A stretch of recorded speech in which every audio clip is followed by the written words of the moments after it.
Les amis, si vous vivez dans un pays occidental aujourd'hui, si vous vivez en France, en Allemagne, en Suisse, en Belgique, en Italie, au Canada et même aux États-Unis et tous les autres pays occidentaux, ou bien si vous vivez dans un pays africain et que vous respectez une condition que je vais vous donner dans cette vidéo, alors sachez que votre argent est en danger. À travers l'expérience personnelle que j'ai vécue, je me pose beaucoup de questions et je pense qu'il faut que tous on soit alarmés, qu'on ne se laisse pas embobiner par tout ce que les médias occidentaux veulent nous faire passer comme message, mais surtout qu'on soit vigilant et qu'on se prépare au pire. La sanction est tombée. Le gouvernement britannique gèle les avoirs de Roman Abramovich, l'oligarque russe propriétaire du club de football de Chelsea. La vente du club londonien est donc suspendue. Nous sommes en guerre. C'est une guerre qui était censée durer que 7 jours. Elle fait aujourd'hui plus d'un mois. Il y a des questions à se poser. Je vous raconte rapidement ce qui m'est arrivé et qui me pousse à faire cette vidéo. Vous savez, aujourd'hui, j'ai plusieurs comptes bancaires dans plusieurs pays différents. J'ai plusieurs comptes bancaires en France déjà, un compte bancaire par un immeuble de rapport pour permettre de pouvoir encaisser les loyers de mes locataires et plein d'autres choses que je fais en France. J'ai des comptes bancaires également à Dubaï pour mes business, en Côte d'Ivoire pour les business et pour mes dépenses personnelles et également au Kenya et j'avais un précédent compte au Gabon que je n'utilise plus trop.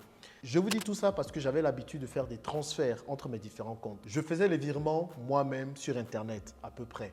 Donc, j'avais une limite de 15 000 € pour faire tous mes virements en ligne. Donc, hier, j'essaie de faire un virement depuis mon compte en France vers mon compte en Côte d'Ivoire parce que j'ai besoin de quelques capitaux pour pouvoir financer des projets là-bas. Donc, je veux envoyer une somme, petite somme, une somme de 5 000 €.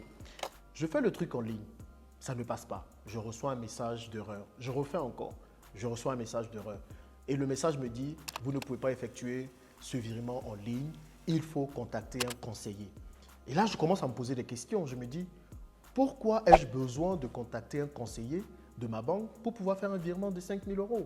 Attendez, je ne parle pas de 20 000 €, de 25 000 €, de 30 000 €. On parle d'une petite somme, 5 000 €. Ok? J'appelle quand même la directrice d'agence en France pour essayer de comprendre ce qui se passe.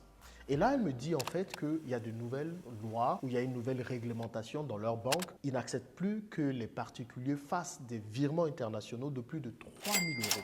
Et que si on doit faire des virements internationaux de plus de 3 000 €, il faut appeler le conseiller pour tout simplement qu'il y ait une traçabilité.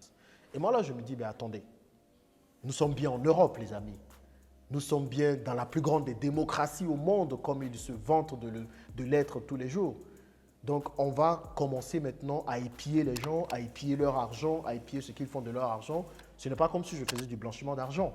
C'est de l'argent dûment gagné. Ils ont la traçabilité de tout. Quelle traçabilité ils veulent encore que j'appelle un banquier pour qu'il puisse me faire un virement? Mais le problème, tu appelles le banquier, ils te prennent aussi des frais sur les virements que tu fais parce que tu fais appel à un assistant de leur côté. C'est une crise que nous sommes en train de vivre, c'est une guerre. Et comme dans toutes les crises, quand il y a des situations difficiles où les banques font faillite, faites attention parce que si jamais une des banques dans laquelle se trouve votre argent fait faillite, on va puiser dans votre argent pour pouvoir redresser cette banque-là. On l'a vu, c'est arrivé en 2008 avec la crise des subprimes et on ne sait pas où cette crise qui se passe en ce moment va nous mener. On ne sait pas du tout. C'est pour ça qu'il faut se préparer au pire, les amis. On pensait au départ que c'était seulement les oligarques russes qui étaient mis à pied, dont on saisissait les biens, dont on saisissait la richesse, mais ce n'est pas que eux.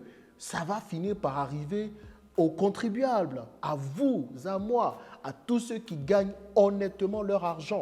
C'est pour ça que je vous alerte. Certains vont me dire peut-être que je suis trop alarmiste, que je vais trop loin, mais les amis, on ne sait pas ce qui va arriver. Une guerre qui était censée durer 7 jours finit par durer 1 mois. Ça veut dire quelque chose. Et on ne sait pas combien de temps ça va prendre. Okay? Donc, vos avoirs sont en danger.